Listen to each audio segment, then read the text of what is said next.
কুমারগঞ্জে CAPF team তারা red conduct করছে স্থানীয় পুলিশের সাথে। আমরা বলেছি যে যারা যারা এই ঘটনায় জড়িত প্রত্যেককে অ্যারেস্ট করতে ইতিমধ্যে 5 জন অ্যারেস্ট হয়ে গেছে। এছাড়া দাসপুরের যে ঘটনা বললেন, এটা রিটার্নিং অফিসারকে আমি এনকোয়ারি রিপোর্ট দিতে বলেছি। এনকোয়ারি রিপোর্ট দেখে সিদ্ধান্ত নেওয়া হবে কি করা যায়। ভোট বন্ধ হয়েছে ওখানে বিভিন্ন রকম মৌখিক অভিযোগ পেয়েছি, 2 ঘন্টা 3 ঘন্টা এসব বলা হচ্ছে। তো সেটা আমি রিটার্নিং অফিসারের কাছে জানতে চেয়েছি। প্রয়োজনে কি রিপোল হতে পারে দাসপুরে যদি ঘটনা সত্যি হয়? আমরা দেখব, যদি ঘটনা সত্যি হয়ে থাকে হতে পারে।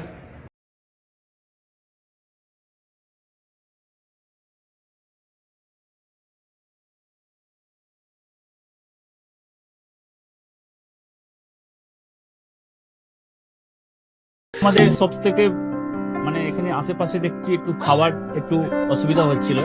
তো আমি দেখলাম কি এখানে একটা ছোট্ট একটা চায়ের দোকান করব।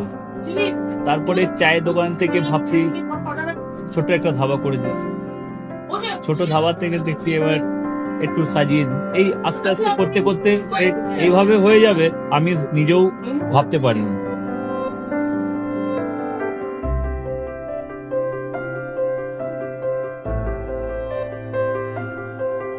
ব্যবহারের জন্য আমাদের এখানে কার পার্কিং থেকে নিয়ে গেস্ট খাবার থেকে নিয়ে বাড়ি এরকম কিছু ব্যাপার যদি থাকে তো মানুষকে বাড়িতে আমরা সার্ভিস দিতে পারবো, এইভাবেও আমরা চেষ্টা করব।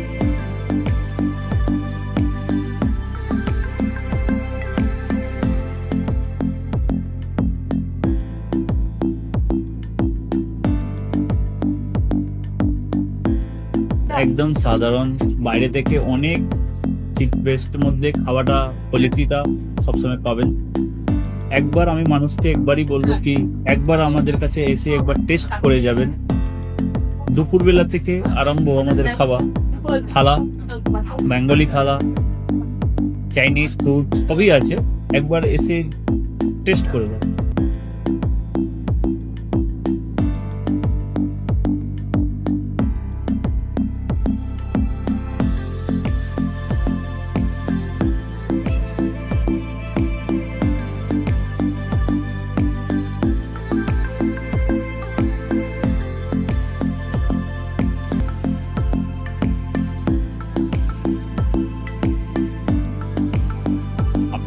চ্যানেলের মাধ্যমে বলি একবার আসুন কেশরী ধাবাতে, দেখে নিন। আমার নাম রঞ্জন কেশরী।